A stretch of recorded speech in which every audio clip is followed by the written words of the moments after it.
Pada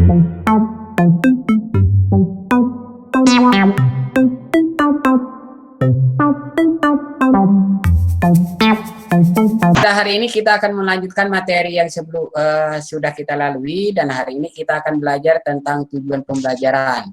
Tapi sebelum saya memaparkan materi, siapa petugas kita pada hari ini? Ibu. Saya Pak hari ini. Silakan Bu Farah Fadila untuk memandu ya. Ya silakan. Ya. Baik, Bapak Ibu, Assalamualaikum warahmatullahi wabarakatuh. Waalaikumsalam warahmatullahi wabarakatuh.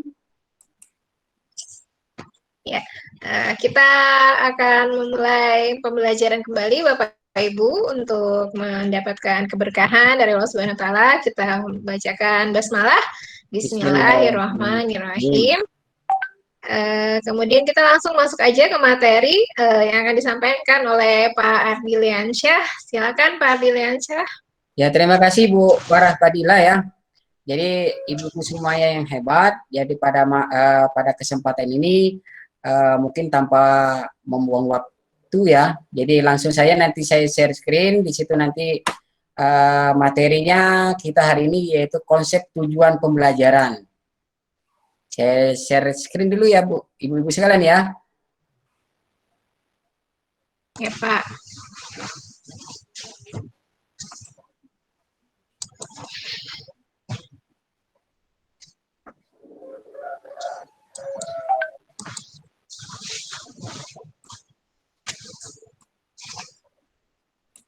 Sudah nampak Ibu?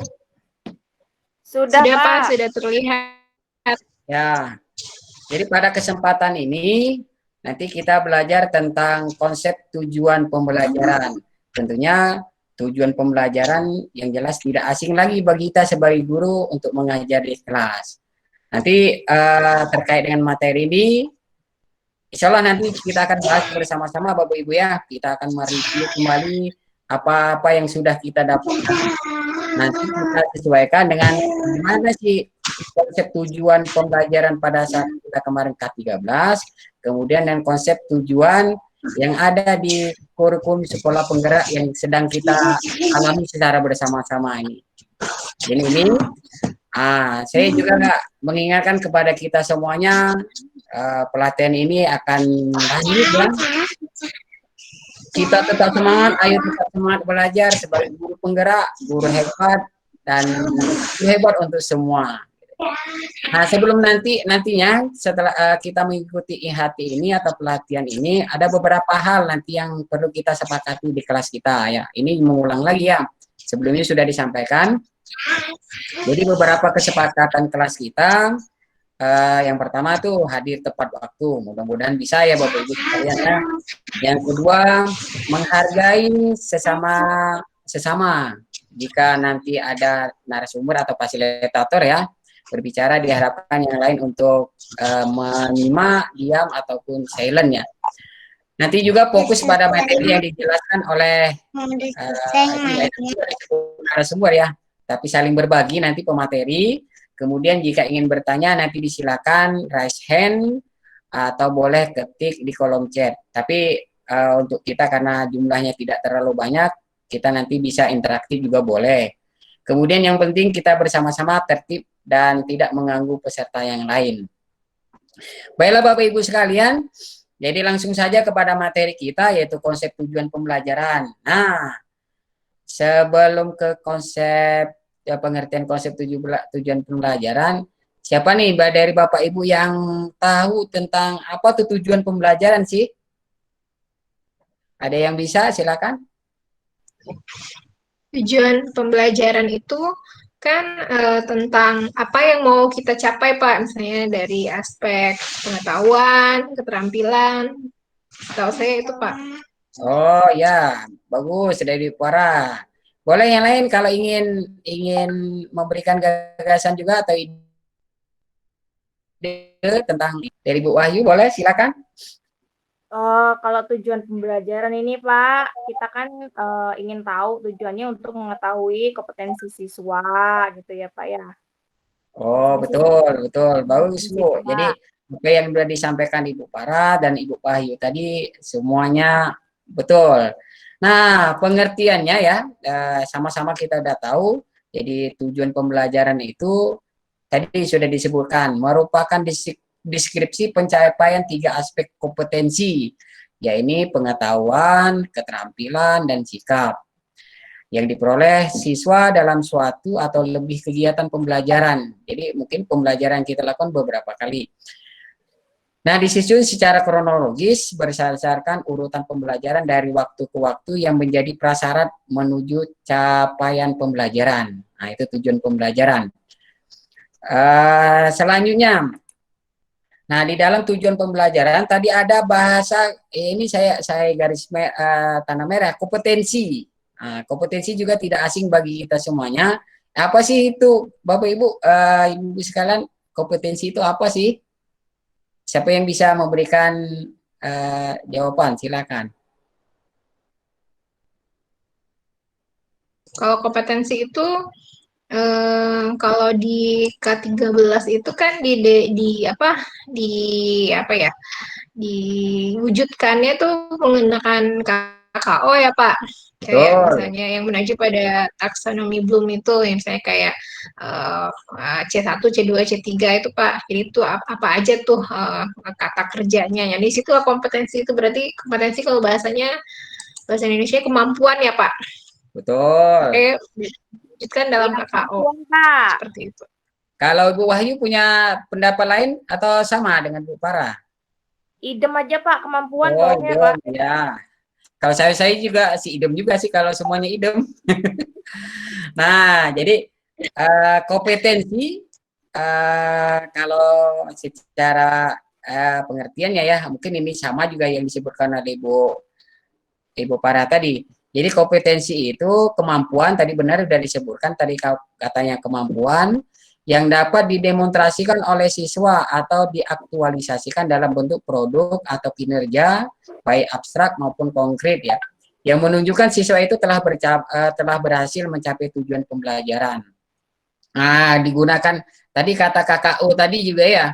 Jadi menggunakan kata kerja operasional yang dapat diamati mengacu pada taksonomi Bloom yang sudah direvisi ya. Nah, di kompetensi ini ya, mungkin saya lanjut saja. Ada contohnya. Nah, contohnya kompetensi di dalam konsep tujuan pembelajaran. Seperti yang ada di KKU yang tadi disebut Ibu Farah. Jadi peserta didik dapat mengeneralisasi sifat-sifat operasi bilangan berpangkat eksponen dan logaritma. Ini salah satu tujuan pembelajaran yang ada di kurikulum kita ya, kurikulum sekolah penggerak ini ada juga di fase E yang fase 10, tingkat 10 itu ada peserta didik dapat mengeneralisasi. Nah, saya hitamkan kata mengeneralisasi. Nah, itu sebuah kompetensi. Nah, itu KKU-nya ya, KKU-nya kompetensi.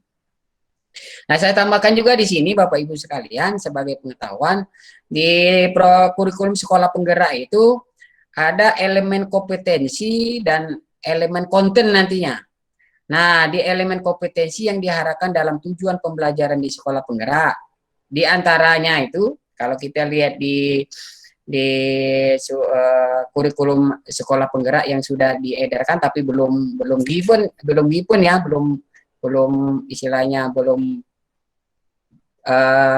baku, tapi tetap menjadi acuan bagi kita untuk sekolah penggerak karena nanti akan kita gunakan bersama-sama.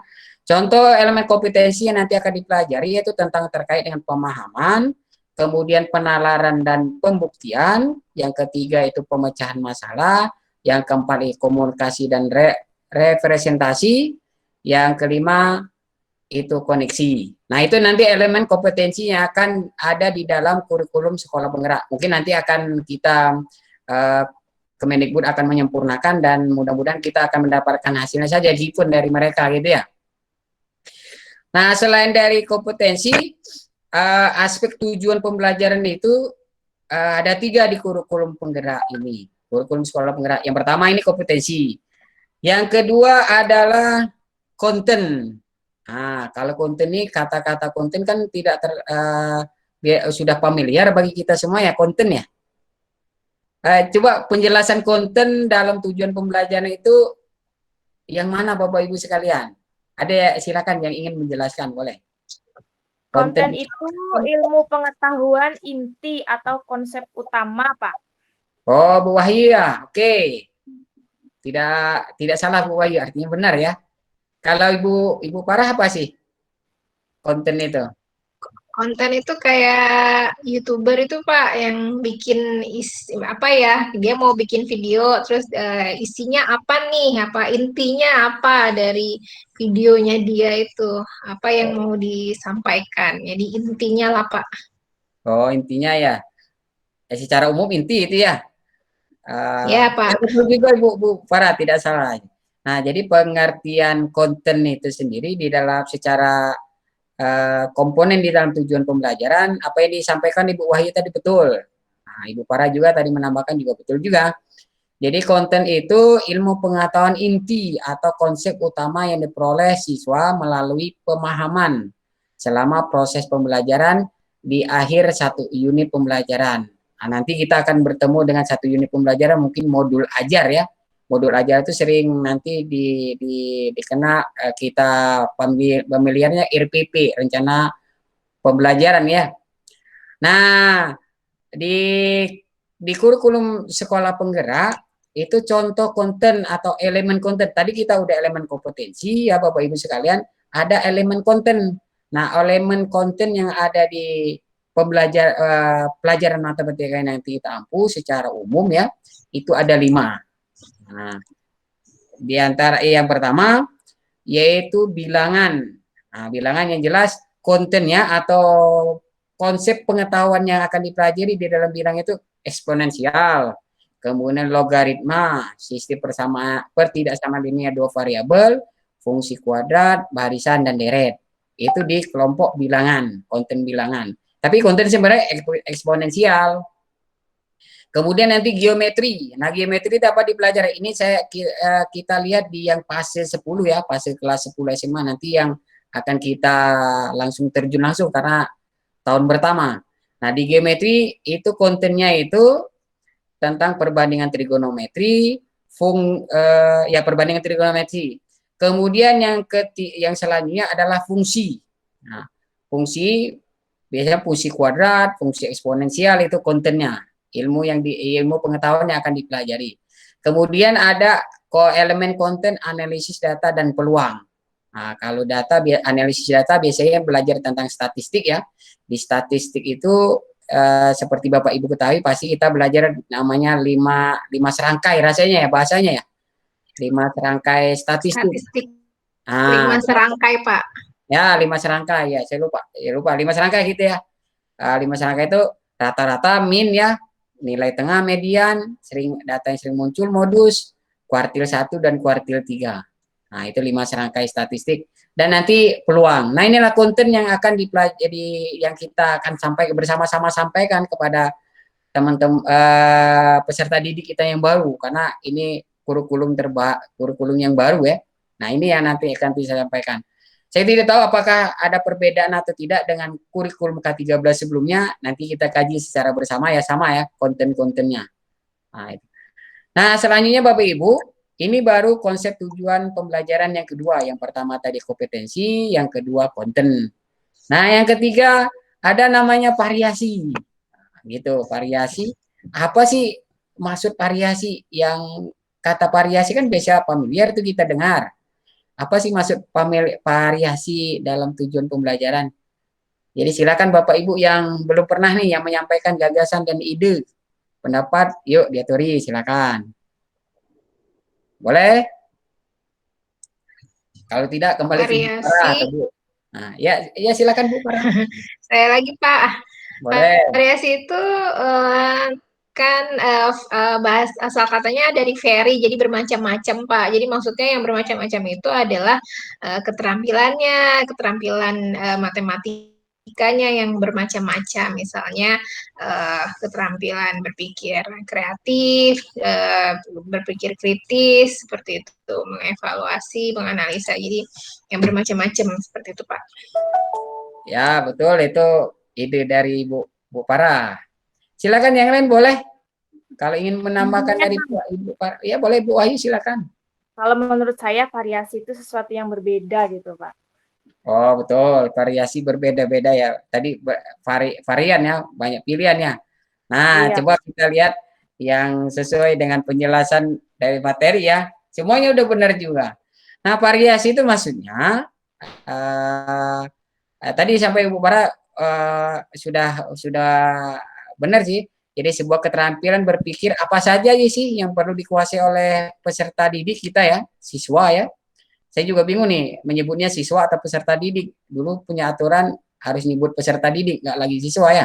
Tapi ini udah muncul kata-kata siswa lagi. Tapi no problem. Jadi variasi itu adalah sebuah keterampilan berpikir apa saja yang perlu dikuasai oleh siswa untuk dapat mencapai tujuan pembelajaran. Jadi penggunaan keterampilannya berpikir kreatif tadi ya, berpikir kritis dan berpikir tingkat tinggi. Ini kalau kita sering berpikir tingkat tinggi ini hot itu ya. Benar nggak Ibu? Parah hot itu. High order Ya, hot thinking Pak. skill ya. High order thinking Ya. skill. Ya, mungkin tingkat levelan ini mungkin kita panas, perlu Pak. sama-sama mengkaji ya. Jadi mengkajinya ada hot Panas. ini tahapannya udah mengevaluasi, menganalisis, memprediksi, mencipta dan sebagainya ya. Kalau contohnya mungkin karena tadi udah ada kata-kata mengevaluasi, tingkatan berpikir kritis, kreatif, kritis. Ya, kalau contohnya saya munculkan di sini misalkan ya, peserta didik dapat menggunakan sistem pertidaksamaan linear dua variabel dalam menyelesaikan masalah. Nah, kata mungkin kuncinya di sini ya, di mana untuk menyelesaikan masalah sistem pertidaksamaan linear dua variabel, tentunya peserta harus memiliki kompetensi atau kemampuan dia mengetahui dulu ya penguasaan pengetahuannya, kemudian pemahamannya terhadap materi tersebut. Jadi variasi yang dikuasai oleh siswa itu untuk menyelesaikan sistem pertidaksamaan linear dalam bentuk kalau ini masalah ya dalam bentuk kontekstual nantinya. Jadi itu ya. Jadi ada 3 aspek dalam tujuan pembelajaran itu membuat 3 aspek. Yang pertama tadi apa, Bapak Ibu sekalian? Perlu kita ulangi lagi apa biar ingat sama-sama. Yang pertama kompetensi. Yang kedua Konten, Pak. Yang kedua adalah konten. Yang ketiga Yang ketiga adalah variasi.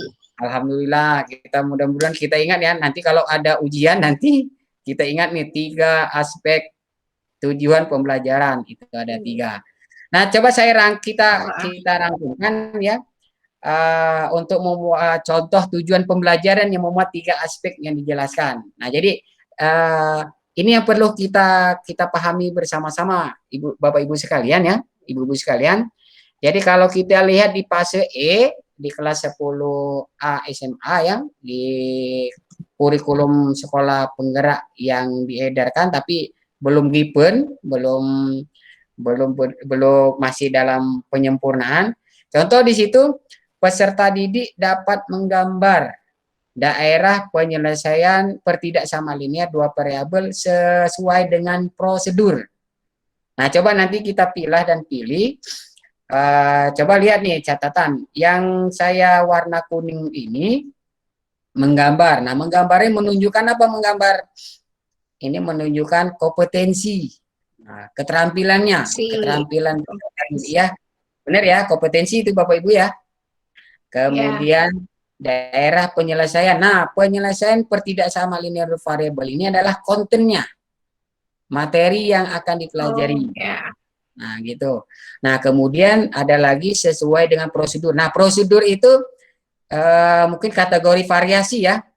Ada keterampilan di situ, keterampilan prosedur mungkin nanti ada proses berpikirnya bagaimana atau kreatifnya siswa melakukan suatu tahapan-tahapan menyelesaikan menggambar SPLTDP ya, sistem pertidaksamaan linear dua variabel.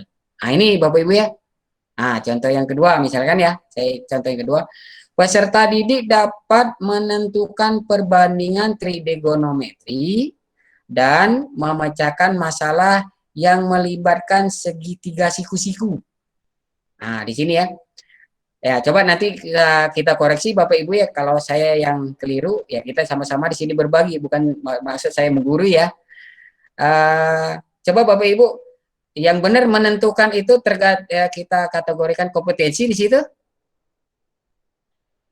Silakan. Menentukan. Yang mana Pak menentukan?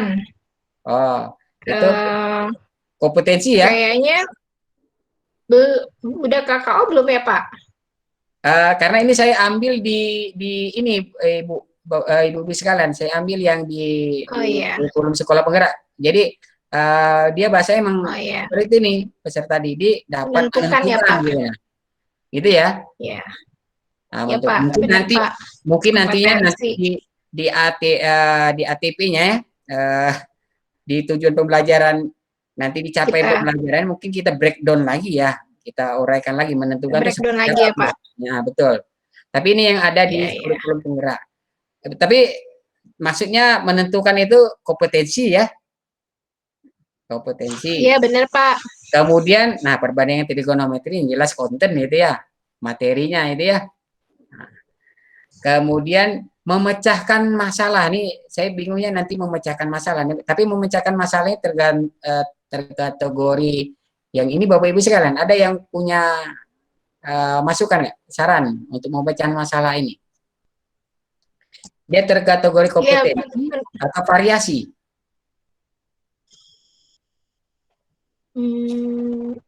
Menurut saya ini kompetensi Pak, memecahkan masalah problem. Oh, kompetensi ya. Oh ya, oke. Karena ini bisa yang di taksonomi belum, yang sudah berpikir hot ya, berpikir tingkat tinggi gitu memecahkan masalah.